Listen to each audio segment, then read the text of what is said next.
All right, good afternoon, everyone, and welcome to beautiful Akron Falls Park in the town of Newstead, village of Akron, as we officially open and dedicate another inclusive playground. This is a project that has been going on for a number of years in which we are putting inclusive playgrounds that are available for people of all abilities, as well as a new parking lot to go along with the playground.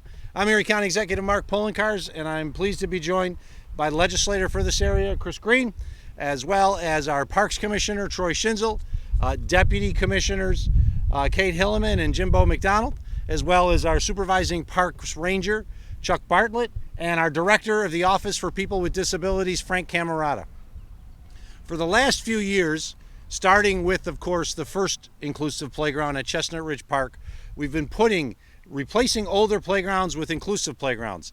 Playgrounds that give people, as I said, of all abilities, the opportunity to enjoy a playground, including those who may have never been able to do it before because of physical or developmental disabilities. There are features here in which someone even on a wheelchair can enjoy. And that is the key of these inclusive playgrounds, is it really doesn't matter what your abilities are. You can enjoy these playgrounds, unlike the older ones, which unfortunately, due to various reasons, somebody who may have had a disability could not enjoy. And the other thing that's key with these projects is we are putting a dedicated parking lot with handicap parking spots, as well as the walkway, so that individuals can come and enjoy it. With the old playground, which was over there, it was not suitable for somebody who was in a wheelchair, but also it wasn't easy to get to, even if you didn't have a wheelchair, but just another type of disability. This is an opportunity for someone of all abilities to enjoy them.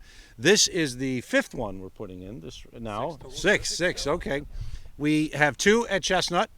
We have one at Como, one at Erie, one at, what am I forgetting? Ellicott. And we are also in the process of putting new ones in other parts of the community, including in the southern part of the county, potentially at Spraguebrook, and another in the city of Buffalo at Towpath Park. These are wildly successful. It's as simple as that. All you have to do is come here when school's out and see the kids playing on the playground, and you realize the value that these playgrounds have.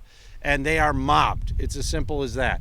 When school's out later today, this playground will be packed with kids of all abilities, and it just shows to us the value in doing these playgrounds.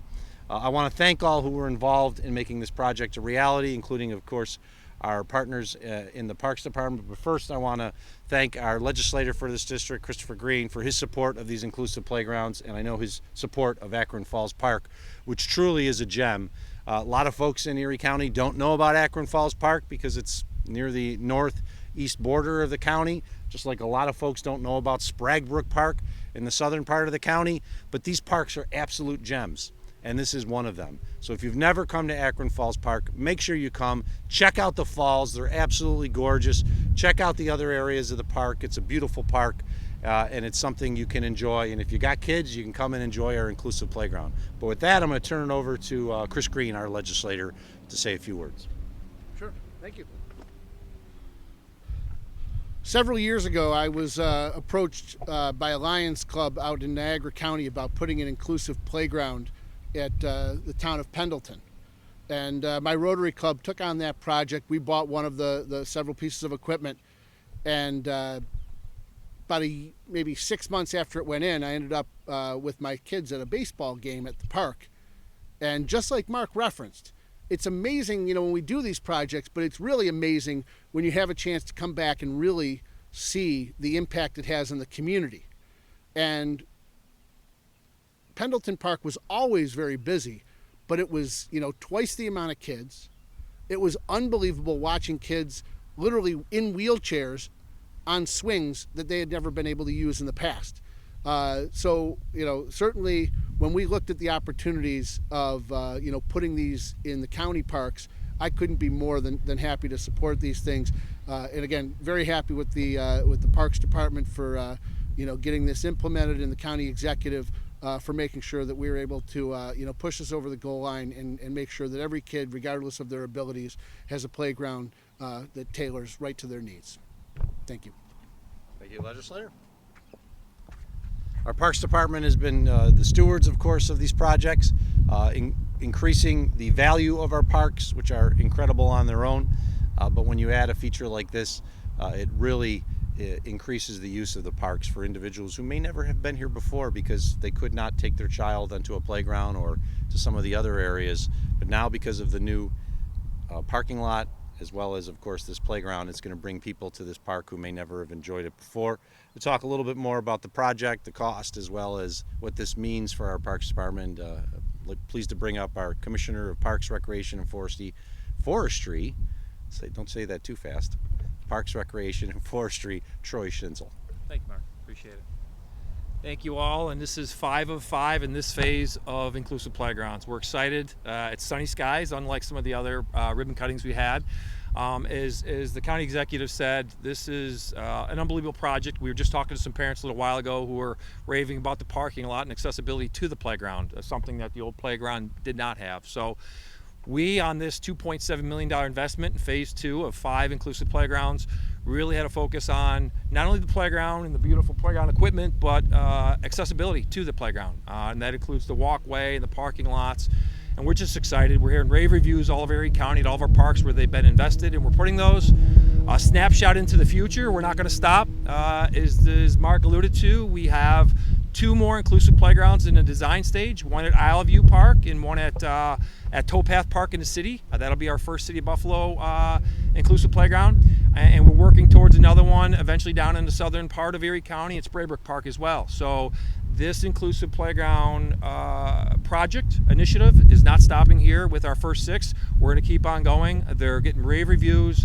It's what we should and can be offering the public, and we're excited about that. I do want to thank Legislator Green for his support. The initial funding was supported by the legislators, and that really springboarded us into the additional funding we needed to contribute to make this a reality. Certainly, I want to thank all the park staff that are here today that really drove this and planned for this. We've had great vendors across the board to get these 5 in the ground. And quite frankly, I want to thank the county executive. Since 2012, Erie County has invested over $50 million in our parks. And not only our parks, but the people that visit our parks, right? So this investment was made on a fantastic structure, but also for those visiting to be able to use it and the real value of what these playgrounds are all about. So I want to thank everyone today that make this possible and appreciate it. I'll turn it back to the county executive. Thank you. Yep. Thank you, Commissioner. Since we started putting the inclusive playgrounds in, a partner in part of this project has been, of course, the Office of People with Disabilities. They've been a strong advocate for these projects, but also worked with people in the disability community to make certain that these playgrounds were appropriate for the needs of the community. So with that, I'd like to introduce our Director of the Office of People with Disabilities, Frank Camerata, to say a few words about how this process has gone along and what it means to the disability community. Thank you. Well, thank you, County Executive and Legislator Green and everybody from the Parks Department. What a great opportunity. There's so much to talk about with regard to this park and with regard to all of the inclusive parks, because it's vital that we are enabling people and anybody to come and enjoy the parks. I was just talking to somebody before about the old parks. I'm a middle-aged guy at this point, and I remember those parks with the wood chips and the stones and the pieces of rubber. Those are not inclusive. Those are not accessible parks. What we are doing here in Erie County are accessible and inclusive. Inclusive is definitely a step forward ahead of accessibility. You have to be accessible to be inclusive, because if you're inclusive, that means everybody can participate. The county executive has talked about that. This has been a big process. I have an advisory council that I know that the Parks Department, we worked with my advisory council to look at the plans, to discuss what we're putting in here, and they gave the thumbs up on each and every one of our parks. I want to thank them for their participation in this process. There's a lot of people, but the most important thing is the people of Erie County who are now going to be able to participate in this, and everyone from Erie County who can now participate in this park. So thank you so much. Thank you, Frank. I'm old enough to remember when there was no wood chips, when it was a 15-foot slide that was all steel, and you burned yourself just as much as the fun of going down the slide. And those, of course, were not inclusive. This is the investments we're going to be making in the future. We're going to continue to do these investments. As a commissioner noted, we have a few more inclusive playgrounds that we're ensuring will be put across our county so that there's no part of Erie County that doesn't have access to an inclusive playground. And I want to thank the Parks Department staff, the men and women who work in each of these parks. They look phenomenal. They really are great. We're getting incredible rave reviews about all our parks. And I remember what we took over when we took office in 2012, and there was a lot of work that needed to be done in the parks, a lot of investment, and that's what we've been able to do by investing back into the workforce, bringing in more workers, recreating, I should say, the Park Ranger program, which had been gone for decades, and investing in projects like this so people can take pride in their parks. And it's an example of what we can do when we work together between the executive office and the legislature to create a better county for all. So thank you. If you have not been to Akron Falls Park, come to Akron Falls Park. It is a beautiful park, and it also has a gorgeous now new inclusive playground for all to enjoy. Take care, everyone.